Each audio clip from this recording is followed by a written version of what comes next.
from the Ticats Audio Network. This is Ticats Today with Louie B. Yes, it is Ticats Today for a Wednesday, December the 1st. And if you're like me, you've been writing November all day, but it is December the 1st, the first ever December edition of Ticats Today. Glad you can join us. We got a jam-packed show, lots to get to today. The Ticats return to the practice field for the first time since Sunday's Eastern semifinal win. We are going to hear from Coach O, as we normally do. We're going to hear from Chris Van Zeyl. We'll hear a little from Dylan Wynn. Matthew Scianitti from the CFL on TSN is going to be by, and we're going to hear from Minister of Tourism, Sport, and Culture Industries, Lisa MacLeod. She was here at Tim Hortons Field to announce that the Government of Ontario is contributing $1.5 million to the 2021 Grey Cup and the 2023 Grey Cup. So I had a chance to catch up with the minister after that announcement today. So I'll play a bit of that conversation for you coming up here on the show. As mentioned, lots going on, not just here on this show, but on the Ticats Audio Network. You can catch a brand new episode of Montreal and Hitch. New Coach O show dropped yesterday. Coach talking all about the win on Sunday, looking ahead to this Sunday, the Eastern Final at BMO against the Toronto Argonauts. Should be a fantastic game. And if you want to go help paint BMO black and gold, you can go to argonauts.ca for tickets. We are going to hear from Chris Van Zeyl for many reasons, but one of the reasons we're going to hear from him is because he is among 9 players who's been nominated for the Jake Godar Veterans Award.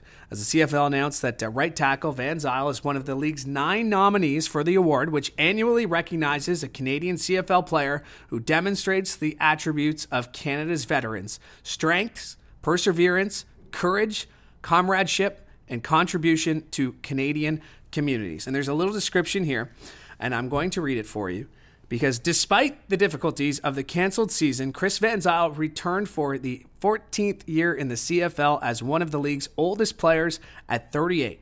He overcame multiple training camp and early season injuries to return to his status as an all-star caliber offensive tackle. At all times on and off the field, he serves as a mentor and leader to his peers, whether they are making the jump from playing collegiate football or becoming familiar with the Canadian game. As part of United Way's Sleepless in Our City initiative, Van Zeyl slept in his car on a cold winter night to raise money and awareness for homelessness in Halton and Hamilton.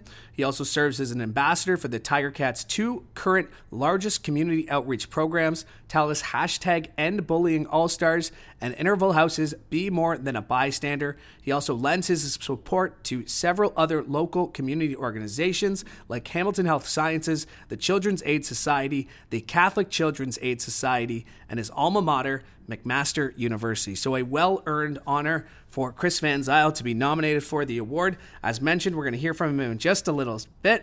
But as we always do here on Ticats Today, let's hear from the head coach of the Ticats. That, of course, is Orlando Steinauer. And I started out by asking him today whether his approach to practice changes preparing for the Eastern semifinal or changes preparing to face a team you've already seen 5 times. Here's what he had to say. Yeah, nothing changes in that manner, Louie. Obviously, we know our opponent. They know us. Having played them 4 times, they kind of switch gears midway through. So, yeah, absolutely. You study your opponent, like I always say, and you put together a game plan. But the majority of the focus will remain on ourselves and our own execution. So just looking forward to it. Well, I think Chris is just, he's outstanding in the community. He's really selfless. It's just something that he's embodied with football is just really a vehicle for him to do other things outside of ball. Also, he's also, a tremendous leader, of course, on the field. And, you don't just play as long as he has and not be doing the majority of the things in a respectable way. So I think he's very deserving of being a nominee. And, I'm sure everybody else on the team is proud of him too. Yeah, it's a fair question. I think that each year, Jim, it just depends on your football team that year, on how I would answer that. They've been off for a while. Like I said, they switched gears midway through, be it quarterback or also defensive coordinator. They've also had some personnel changes shuffled around in there. So, they have a different identity, and, they battled injuries the same way we have. So basically, but their coaches have remained the same on the offensive side. They've put some new wrinkles in. So I think each year, depending on, your football team is how your approach would be. So for us, we're going to, take what they've put on tape and obviously put together our plan, and then go out and execute. But whatever they do, it's always the game within the game, James. You got to be able to make adjustments while the game is going. That is the head coach of the Hamilton Ticats, Orlando Steinauer, as he spoke after practice, touching on a couple of things, just how he's approaching practice this week, talking about Chris Van Zeyl being nominated for the Jake Godar Veterans Award as well. And speaking of that, had a chance to catch up with Chris about that. And out of all his accolades, his 7 divisional All-Stars, his league All-Stars, his most outstanding offensive lineman trophy, this one's got to be special. And I asked him about it, about being recognized for what he's been able to do off the field. And here's what he had to say. I mean, it's very significant. I mean, it's not something you ever strive to accomplish while you're doing the things you do in the community. But at the same time, when you're recognized for it and all the work and whatnot that you do in the community, it's obviously, over the years, I've put quite a bit of work into the community, and it's an honor to be nominated for an award of that nature. Yeah, I mean, the calls were all pretty clear and whatnot. I thought he did an incredible job. I mean, whoever's playing, you rely on them to make the calls, and the guys have been bang on pretty much all year. So, again, it's next man up, and Darius was ready to go this week. And obviously, whenever you can get him into the lineup, he's a great player. I played beside him all last year, 2 years ago. And things are fluid. I mean, there's obviously things that they love to do, and those things kind of shine through. But yeah, I mean, it's these 5 games or the last couple games that we played against them, plus the years I played there. I've seen a lot of different things, and you got to get used to expecting the unexpected, and there's always wrinkles that he throws in. So you take what you've seen and practice it, but you know that there's probably going to be some form of wrinkle that comes up, and something you can't really prepare for. So that's Chris Jones's defense. It is what it is. Chris Van Zeyl, as he spoke after practice today, talking about the return of Darius Sirocco, who had been in the lineup but hadn't been able to complete a game. He had played pretty much the entire Eastern semifinals. So that's an encouraging sign, back out there at practice today. And speaking of practice, Braylon Addison was out there today, so that's an encouraging sign. So we'll keep our eye on the injury report, and we'll report back to you on that tomorrow. The Ticats practice tomorrow is closed to the media, so we won't have any updates from practice to tell you about, other than what the team releases in their injury report. All right, one more piece of audio from practice I want to get to. We still have CFL and TSN's Matthew Scianitti to get to. We still have the Honorable Lisa MacLeod, Minister of Sport, Tourism, and Culture Industries. But want to get to Dylan Wynn, because Dylan Wynn, of course, was part of that front 7 of the Ticats defense that performed so well on Sunday. And I asked him after the game, we started our conversation after practice, started our conversation talking about, just what it was like running out of the tunnel to the blackout on Sunday. Canadian classic, it's good fun. It's always a good time in the donut box when it's all blacked out, and our fans showed out, and there was a lot of love. It's cool. Proud of what we did. We're definitely not there yet. We definitely got some stuff we need to fix and tighten up. I'm just happy that, we were able to produce the way that we were to help the team win. But, we gotta tighten some stuff up, especially against Toronto this week. A good amount, just because, it's film study. It's how do they, try to play us and stuff like that. But you gotta go into each week with a fresh pair of eyes. You can't, dwell on the past too much, and you get stuck in those, little whirlpools where you start thinking a certain way the whole time. And I don't think that's healthy for, breaking down an offense and trying to figure out what they want. So bringing in a fresh, mindset into a game is always good. And this week, we're prepping just like any other week. We're getting ready to, put our best foot forward. Growth mindset. That's something that we talk about. My mindset is, how do I help my team win? How do I become a better football player? And, it never changed. It's just how, we as an organization, try to all be swimming in the same direction. It's, you're either getting better or you're getting worse. And so we all want to grow. That is Dylan Wynn as we caught up with him after practice. Remember, you can get full interviews at ticats.ca, full scrums. You can catch the full conversations between the assembled media and Dylan Wynn and Coach O and Chris Van Zeyl and Zeyl MacLeod, who we talked to today. So just go to ticats.ca. Right there on the main page, you'll find all the full scrums from today. All right, very pleased now to be joined by my friend. He was between the benches on Sunday. It is the CFL on TSN's Matthew Scianitti. And Matthew, if I had told you going into the game that the Ticats would need to be very good defensively and shut down William Stanback, and Jeremiah would have to play relative mistake-free football, that game plan seems like it worked. Yeah, didn't it? I think the defining moment of that game before Julian Hauser got the fumble recovery was Jared Davis absolutely stuffing William Stanback close to the goal line there in the first half. I thought that was the tone setter. I think momentum, clearly Hauser changed everything in terms of points, but I think it really showed that the Ticats were not going to be bent by William Stanback at all. Like that defensive line was not just stout, it was ferocious. And we might be looking back. Maybe Winnipeg quarterback Zach Collaros might be thanking the Hamilton Tiger Cats for moving a few MOP votes his way, with the greatest amount of respect to the great year that William Stanback had. But that's the playoffs, right? I mean, those are the moments, those are the margins. And certainly, we can be looking at Jeremiah Masoli's performance again and looking, especially at that first half when they weren't really moving the football. But that pass to Brandon Banks over Patrick Levels, I might add, was a huge moment, and just a perfect pass from two guys who have created so many big moments for Hamilton over the years.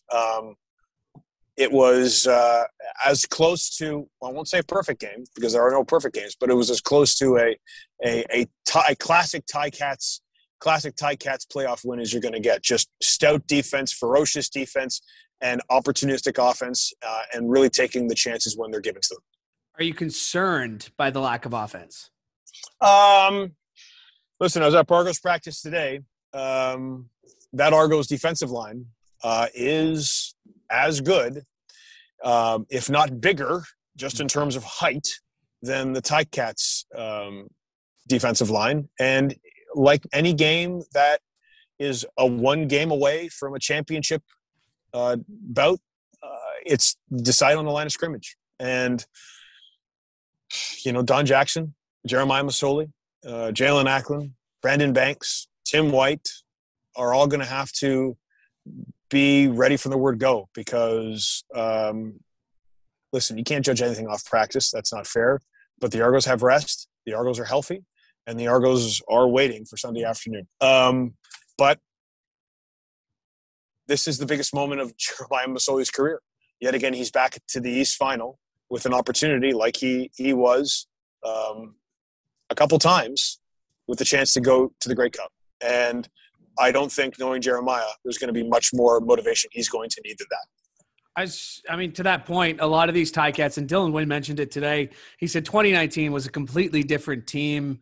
Coach O has reiterated that throughout the year. He says, we're not the same team we were 2 years ago.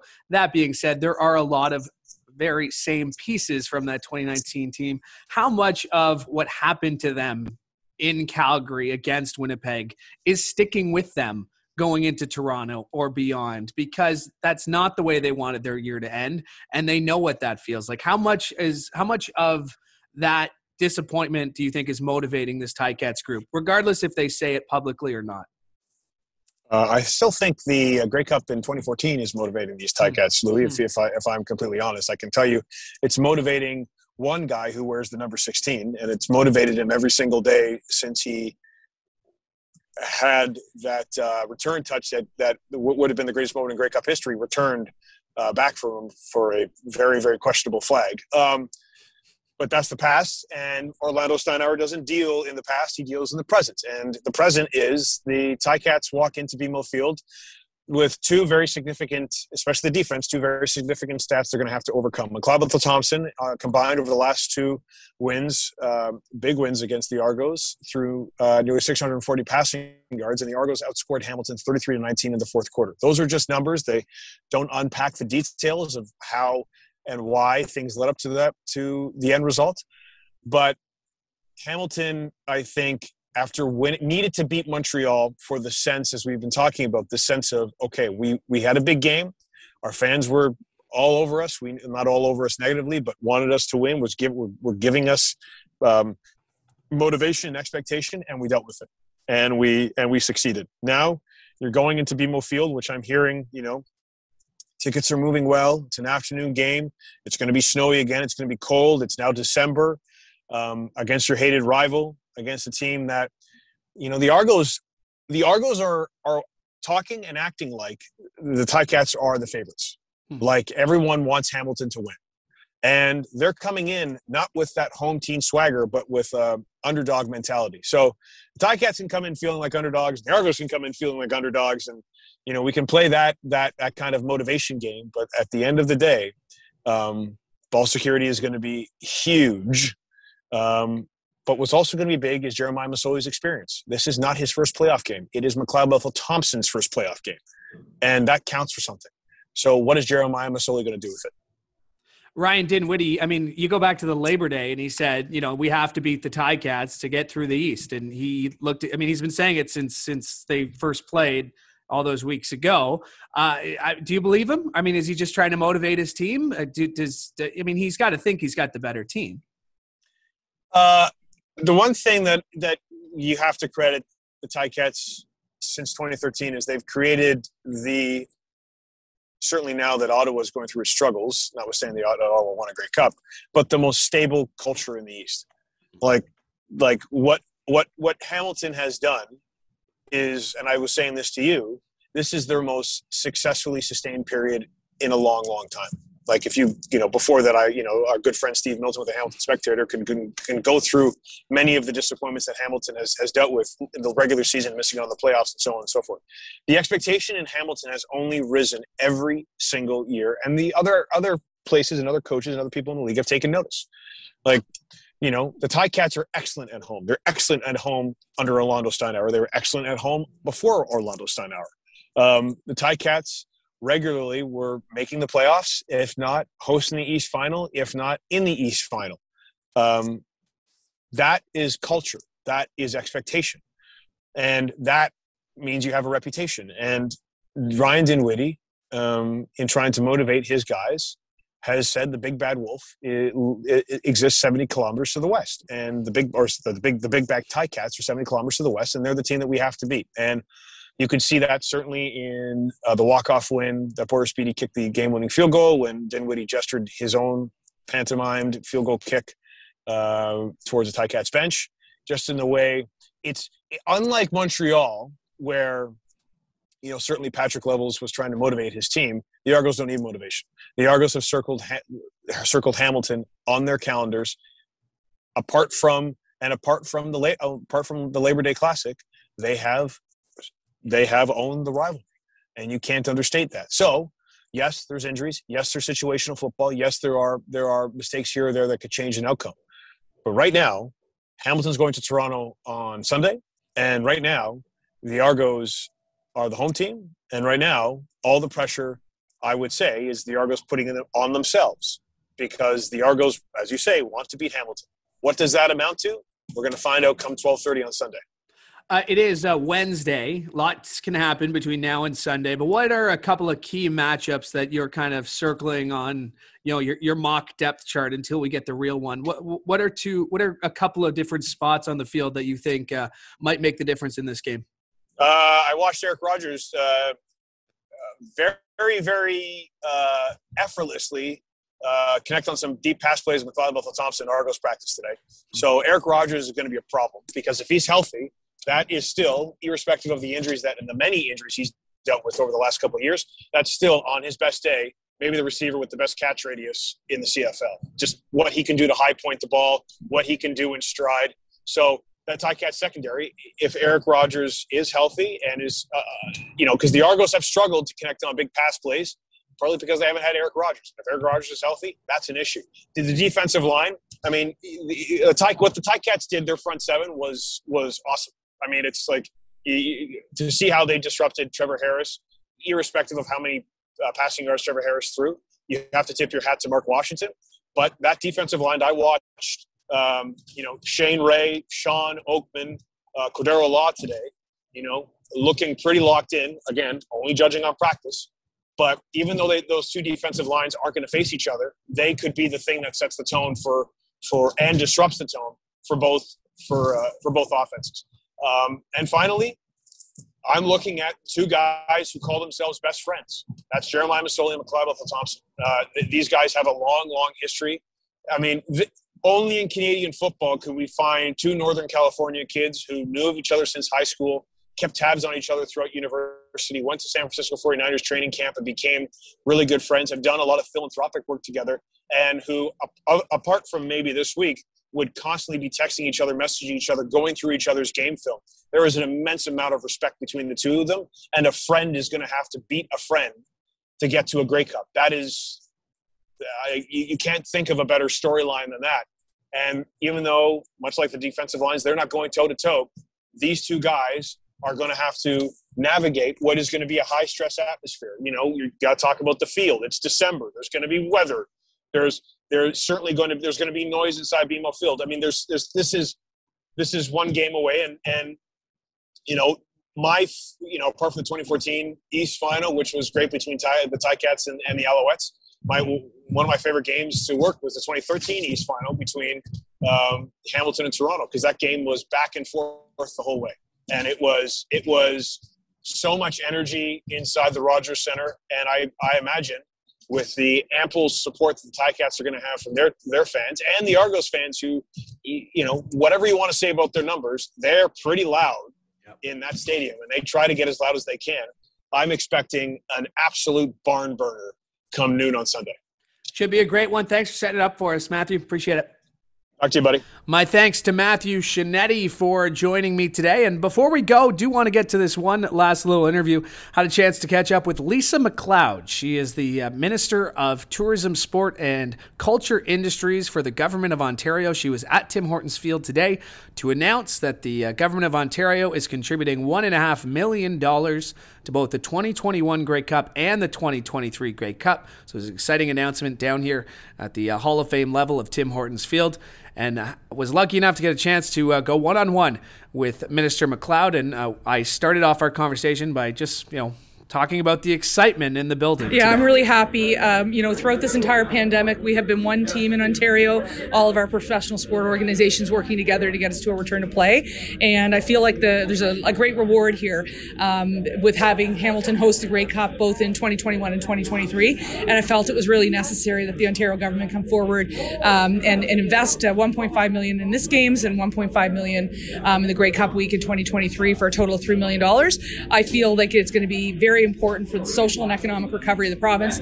On the social side, we're going to start to see fans and stands that are going to be happy, making memories. And on the economic side, it's going to be a real robust recovery for the hospitality, tourism sector, and cultural sector here in Hamilton, as well as the entire province. We expect that the two games in total will generate well over $200 million in economic activity. Your portfolio specifically, really ties well together with the Grey Cup.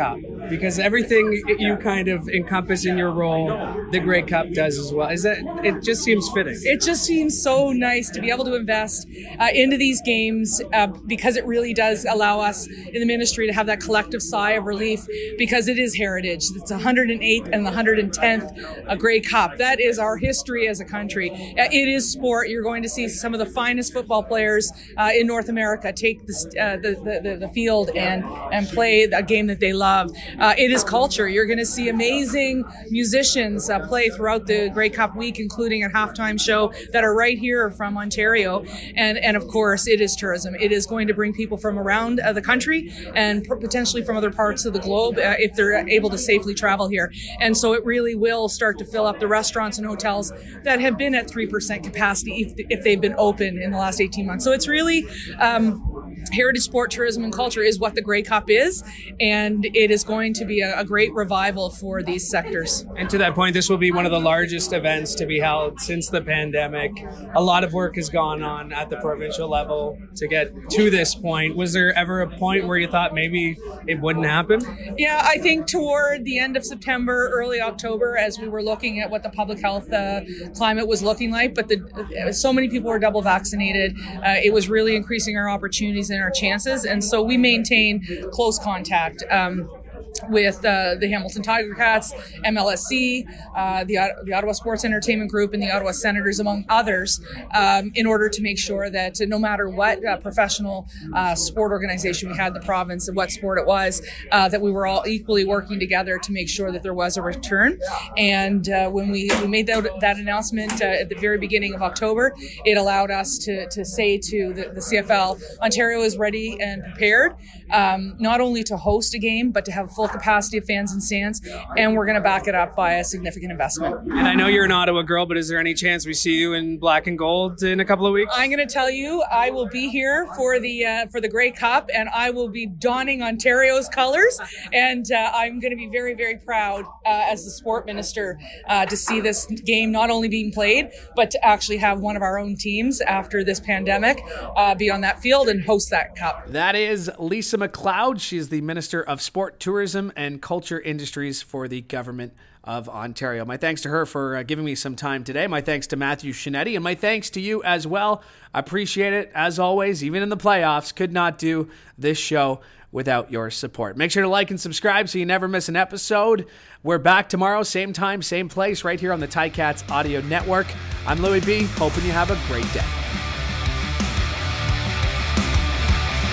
Ticats Today with Louie B. Subscribe, like, and get your Ticats fix every weekday.